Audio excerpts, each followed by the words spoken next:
The Radio Academy Festival 2023. Sound Connections. Welcome to the Radio Academy podcast. I'm Sean Thorne, and we've got our next helping of Radio Festival speakers to bring to you. This is the third podcast in our Radio Festival mini-series, but if you've stumbled across this one first, then it's all good. They can be listened to in any order that you like. The theme's always the same, and that's Sound Connections, where we talk about connecting with current audiences, innovating our connections with future audiences using new platforms, and also how we can better connect to others within our industry. We've got loads of speakers in this episode, so we're going to crack on.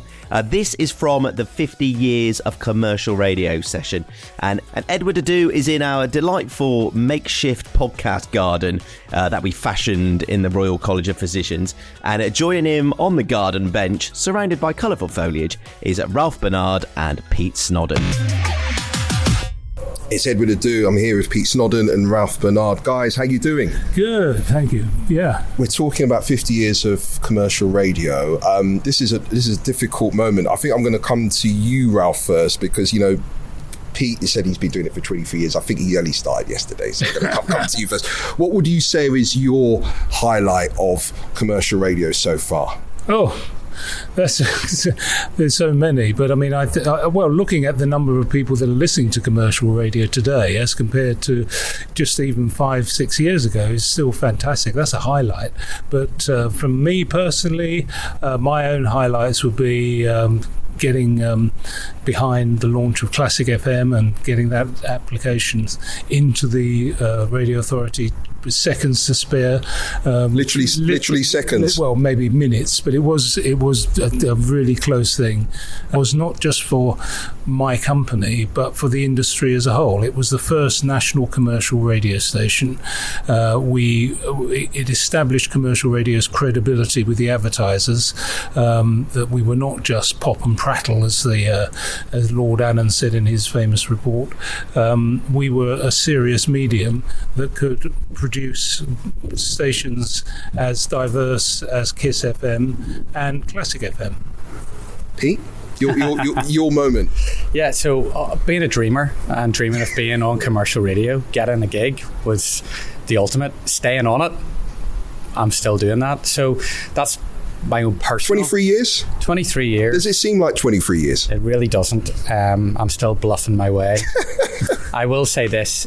The one thing which I'm most proud of on the station that I'm on, which is Cool FM, it started in 1990 and it's been a number one commercial radio station since then and continues to be. But in 2023 we have the largest audience that we've ever had, and there's more competition than there's ever been. So I'm very lucky to be on the brand, but I think that just goes to show how healthy commercial radio is. And that's a very interesting point you bring to the table, Pete, about these successful, how commercial radio is healthy. There's lots of platforms now, Ralph. There's not so much about radio, but you've got your Spotify, your iTunes. What do you think commercial radio needs to do in order to excel, to stay relevant for new audiences? Well, you use the word, it's got to stay relevant. It's no point in being stuck in the past. We have to recognise that the industry is changing. You listen to radio in so many different ways now. I mean, when I started in radio, you had to be really careful about telling people to change stations or move the dial, because it was literally really difficult to turn the knob to retune your radio back to the station you were listening to. Now there's DAB and you can listen on your Sky or your digital TV channels. I listened. I mean, I got into a major panic just a few seconds ago when I lost my mobile phone. Everything I listen to is on my mobile phone, whether I Bluetooth it or I listen to it, with some earphones or something like that. But I think that the danger is that that people get sort of hung up on different forms of radio, hung up about worrying about different forms of radio. provided those, I'm talking about voice tracking, streaming, very specialist media services. I can't believe it's 50 years. When I first started in commercial radio, it wasn't long after the BBC had celebrated its 50th anniversary. I remember seeing somebody written in the loo at Radio Hallam where I was working, the BBC has always been 50 years old. And in fact, they're now saying that about commercial radio, but it's fun because the commercial radio seems a lot more relevant today to its audience than the BBC did when it was 50 years ago, celebrating its 50th anniversary. So I think that what we've been able to do is show that we can move with the times, offer completely a range of products which is completely compatible with the audience that we're talking to, and just celebrate it.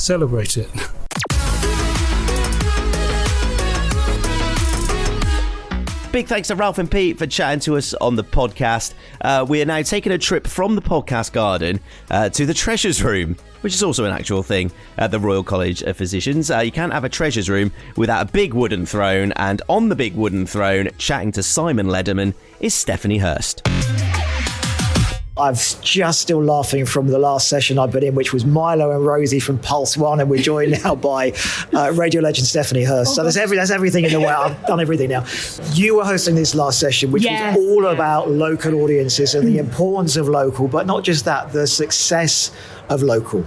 Yeah, I think Milo and Rosie are a great example of really winning locally, because we've got a lot of shows that are networked these days, lots of shows that are not coming from those marketplaces, lots of changes within BBC local radio. So the whole landscape of radio is changing. But there's still those shows in marketplaces, especially in West Yorkshire, like Pulse One, Milo and Rosie, who are unbelievably winning with their audience. They're getting out there and they're meeting their audience. They do an ice cream van tour. Which sounds ridiculous, but you've got to see it.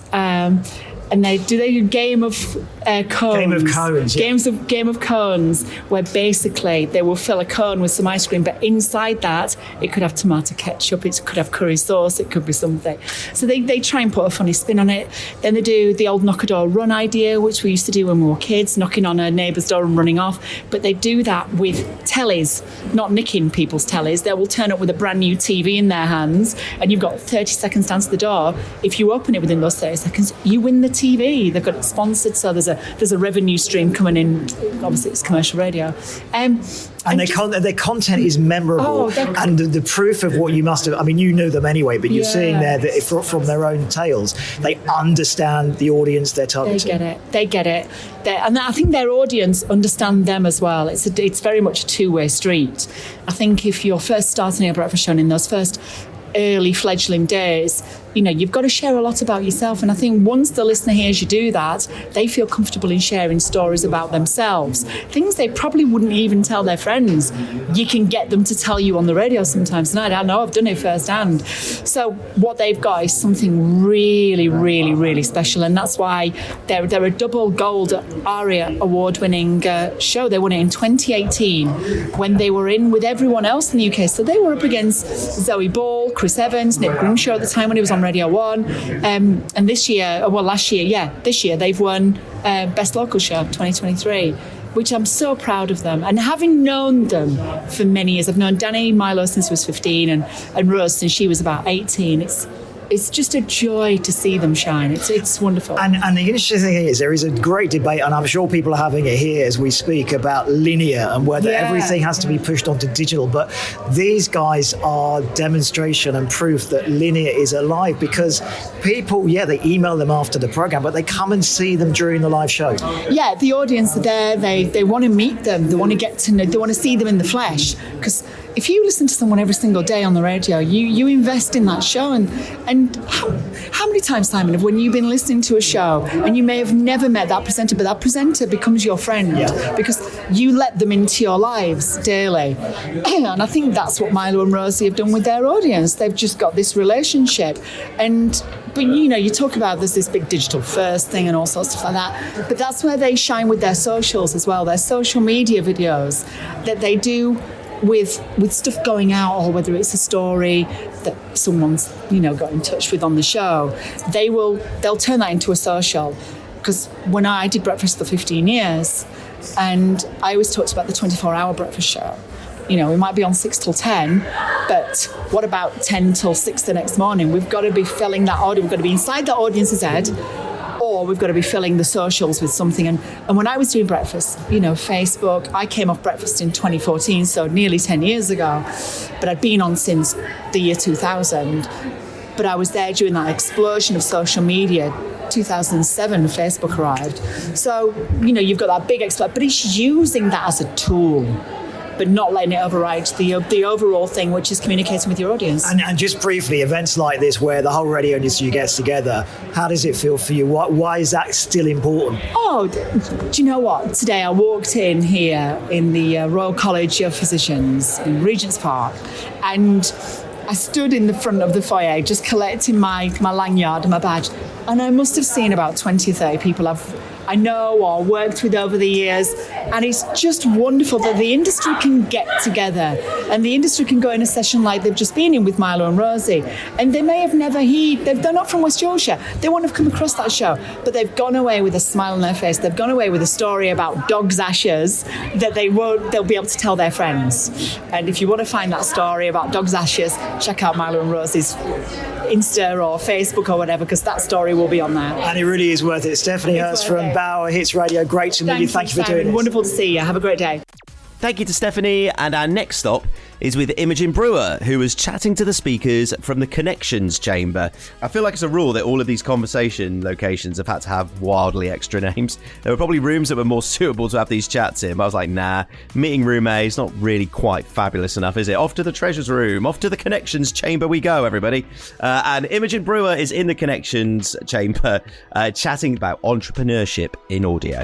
Hi, it's Imogen here, and I am at the Radio Academy Festival, and I'm here with... I'm Stephanie Otty. I am the co-founder and director of Radio News Hub. I'm Dhruti Shah. I'm a journalist and creative lead at Have You Thought About?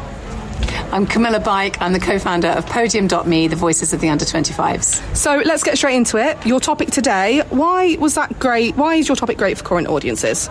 It was great to be able to talk to people about the journey that we've been on within this industry. I think that the way that the media landscape is changing leaves a lot of people wondering where they fit. And I think that when you're looking at entrepreneurship and you're looking at maybe breaking outside the box and not necessarily just going down that traditional route, it's about trying to inspire people to really believe in their own abilities and do something that they're passionate about. So you don't necessarily have to follow the norm of going straight into the 9 to 5. You can do something that you really enjoy, and it's about believing in yourself. And as long as you've got that self-belief, you can really achieve anything. Entrepreneurship in audio is very much about taking ownership. It's about finding both a place to belong, but also a place to stand out. And so being at the Radio Academy Festival, being able to connect, being able to talk about business and what different types of business there are, it's really, really important to be able to have these discussions. I always say that if you want to be a journalist, you can start straight away. So anyone who's writing for their school magazine or recording stuff on their phone or putting stuff out there is already a journalist. So entrepreneur is something that everybody is right now. So it's hugely relevant. Lots of people have side hustles, lots of people have interests, and it's about enabling people to think, actually, I could do something really big with my dreams and they could turn into reality. So how does entrepreneurship and the topic that you spoke about today, how do they innovate connections with the future audiences and their platforms? I think the future of radio is really interesting because we have seen so much disinvestment, particularly in local radio. And I think in turn, we've also seen it become harder for people to break into the industry because a lot of those entry-level local radio stations don't exist anymore. So I think that I know what we offer, and I know with Camilla as well, it's those opportunities for people to really start their career, to really learn and develop and grow and be part of what is an incredible career. You know, journalism, the media, it's such an interesting career to be a part of because you're learning all the time, you meet so many people, and it really helps you to develop as grow, not just in career-wise, but just personally as well. You know, it just helps in every aspect of life. Entrepreneurship can be lonely. You can be by yourself, you can be in your living room, you can be perhaps in a workspace, but you can be doing a lot of this thinking, oh my gosh, who else can I bounce off of, who can talk to me about mentoring, who can give me their experiences, who can I connect with, who can I build partnerships with. And being able to discuss the topic, but also being able to have places where you can actually network, where you can find out what other people are going through with their journey. It's really, really important, and it makes it a bit less lonely. I've just been talking to some alumni of the Global Academy. So these are students who've studied media or production or some element of performance, and seeing them kind of network and start to make connections in the industry is what this is all about. So it's like a conveyor belt of talent where people are coming in at one end, and then I'm seeing some of my young Podium.me journalists who were with me 10 years ago. They're now leading sessions today, and I couldn't be prouder of what they've achieved. So having no barriers to entry, I think, is really important. I hope the industry continues to become more inclusive, more diverse, and as a result we get different stories being told.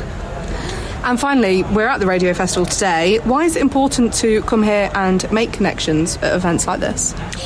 I think it's always important to make connections because we're always growing, we're always evolving, and you can learn so much from people around you, people within the industry, people in totally different industries. One thing I've always sort of thought, particularly about running a business, surround yourself with people who've got different skill sets to you, because they may have a real edge in something that you don't necessarily, and actually you knit those skills together and you can build something really special. So I think networking and meeting those different people and hearing different points of view is so vital.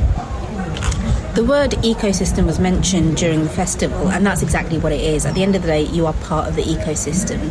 So come along to the festival, figure out your place, figure out what everyone else's place is, go and learn from other people, let them learn from you. Take ownership, that's what it's about, and the festival does just that.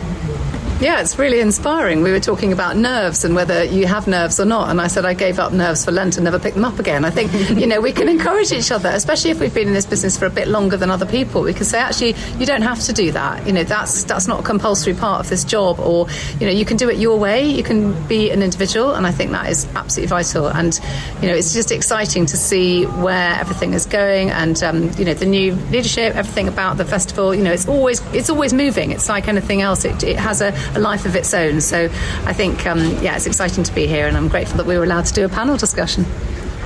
Amazing. Thank you so much, everyone. Thank you very much. Thank you. Thank you.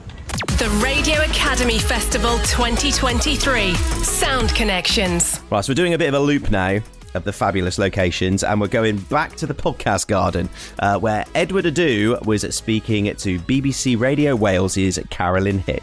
It's Edward Adoo. I'm here with Carolyn the Hit. Carolyn, hi, how you doing? I'm feeling better now because my session's over, so I can relax a bit now. How was it for you, by the way? Yeah, well, these things always go much more quickly than you imagine, don't they? But I really enjoyed it. What is important to you, being the editor of Radio Wales, but also in charge of sport? How trying to keep the current audience and also reaching out to the new generation? What's that plan for you? Yeah, because I've got two hats, and in some ways they're two very different departments, but obviously there are a lot of synergies as well. And at the heart of it for Radio Wales is keeping that heartland audience. We know exactly who they are and the loyalty they've got, but they're not going to sustain us forever. And also there are an audience out there that we're not getting who want content in different forms on different platforms, but we know we've got that kind of content to entice them in. So it's that balance between the joy of live radio, but the challenge and the excitement of digital radio, and similarly in sport. We know that we super serve a certain audience, but we need to look after the ones who are not coming to us. How are you going to do that? Yeah, well, a good example was Scrum 5 podcast. This is something that evolved from a kind of weekly magazine radio show on bog standard linear radio. And for this World Cup, the Rugby World Cup, obviously hugely important to our audience, we have kind of multi-platform day. It is streamed live on the BBC Sport website, so you can get it across the UK, streamed on iPlayer. And then it's also, I had to kind of persuade my colleagues in television commissioning, because it's not going to look like a big shiny TV show. It is, manage expectation. This is a visualised podcast. All about budgets. Yeah, all about budgets. Yeah, and I'm making this one stretch. So we showed them a pilot, which we did in a cafe in Cardiff. We said we're going to be doing this in France: baguette, pain au chocolat, coffee. And that always helps. Food. It does help. Food does help. And the morning after the big game, and they were convinced, thankfully. So it also went out on the morning after one of the most heart-stopping matches in Welsh rugby history. Wales-Fiji, we just about sneaked it, and it was fantastic to see it going out on television as well, straight after Bargain Hunt on BBC One in Wales. What was that like? The end of Bargain Hunt and it comes on. How are you feeling? I'm thinking, this is how far audio can go. It's kind of, you can, and it'll hit a different audience. You'll have your probably retired viewers on a Monday morning watching that, but I know that the 16-year-old rugby fan will have watched it stream live on his mobile or her mobile, and that value for all is at the heart of everything we do in BBC and BBC Wales. Is that key to capture that 16-year-old because they are the future? Completely. And, we've done lots of audience research. We put a lot of our sports audio content out to a kind of audience group. And the ones who we thought, the ones that we know that listen to us came back with what we expected them to say. And then we had a young guy, Darius. I've never forgotten Darius. He was about 21. We were on Zoom with them all, and I could tell you it was the kind of middle of summer, hot day, and all his mates were in the garden having a barbecue, and I could see he was almost being dragged away as well, so that fight for attention, even in the audience session, was real. But he just gave us so much insight into how he consumes things. They're not necessarily going to sit down and listen to a whole game or watch a whole game of rugby or football. They'll have it on several screens. They'll want it clipped. They'll want it, they'll want a kind of comedic, viral interpretation of it at some point. They'll want something they can share with their friends. They are the. Is that hard for you to deliver? Because it's the tradition of having that one form, or the traditional format of one show, or perhaps catch up, listen again. Possibly a sounds offering, but now there is all these multifaceted offerings that you have to provide. Yeah, I don't think it's hard from a creative perspective, because I know, the will is there. It's difficult from a resource perspective, to be frank. There are only so many things you can do with so many teams. How do you manage that? It's difficult. I've got a kind of little mantra: survive, strive, and thrive. To survive what we're going through as an industry, we've got to adapt and be agile. So we've got to strive, we've got to work really hard, and then we will thrive. So you've got to sell a kind of vision of what we're trying to do, because otherwise there will not be an audience.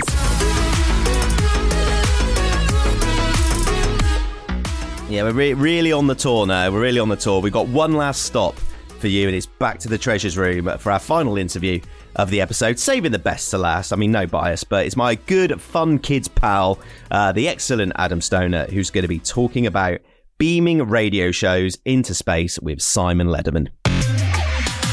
Welcome back to the Treasures Room at the Royal College of Physicians and the Radio Academy Festival 2023. I'm with Adam Stoner, who's just come off stage from Fun Kids Radio. And you're in the throne, which is exactly where you should be, because you are not only in charge and in control of this Earth, you are in charge of a whole galaxy. Yes, the President's Chair. Shall I? President of the Universe. That'd be a nice title, wouldn't it? You were talking a lot about mission transmission, which was this remarkably clever idea to beam audio into deep space and really focus it on your audience. And one of the things I'm really interested in today is finding out how you attract, identify and enthuse your audience, which by the sound of it, you really know well. Yeah, so Fun Kids is a national radio station. Our audience ranges from kind of 6 to 12-year-olds. And as you might be able to imagine, there's sort of a really radical difference between a 6-year-old and a 12-year-old. And we retain our audience. I mean, we've got loads of stuff on kind of across our entire schedule to really keep and retain those listeners. We invite people in through Fun Kids Junior, which is our radio station for little ones, if you like, and then the idea is that they graduate to the regular Fun Kids at a later age. Of course, sadly, there does come a time where they leave us, but hopefully in 20 years they'll have children and of their own and start the process anew. But yeah, we love our audience, and our audience is at the heart of absolutely everything we do, especially for big events like Fun Kids Mission Transmission and other things that we've got coming up. Which you can't tell us, we know, but they are bound to be good. We also know that too. Can I ask you that there is a generational view, and often it's told from people actually older than me, who say that for the audience that you attract, that linear, particularly in radio, is gone. But you proved that it hasn't. Yeah, so Fun Kids is a radio station that is linear. You know, our most popular times are probably the most popular times of every other radio station, breakfast and drive.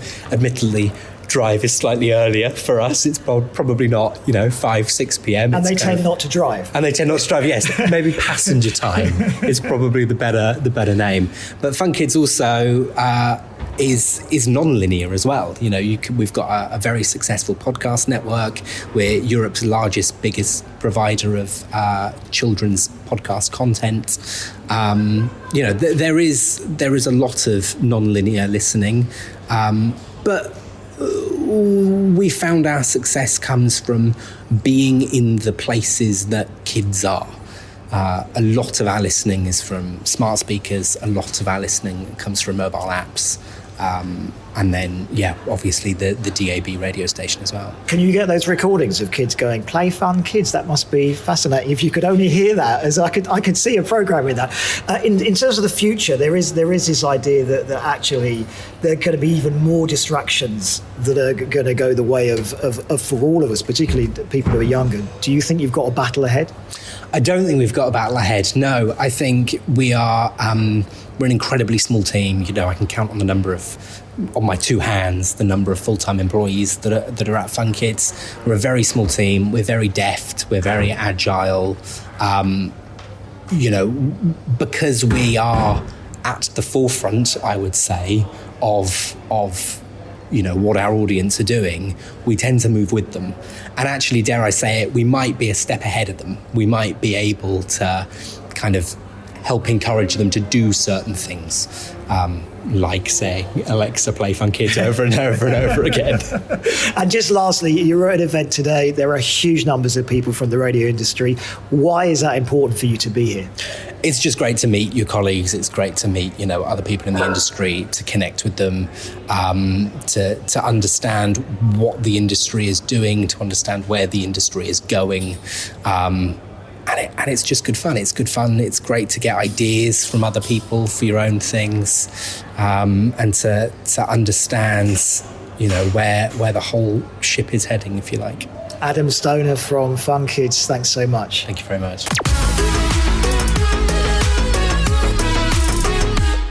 Again, a massive thank you to everybody who contributed to the Radio Festival podcast. And again, a massive shout out to Edward Adoo, Akila Rodriguez, Simon Lederman and Imogen Brewer, who all gave up their time to make these interviews happen for you all.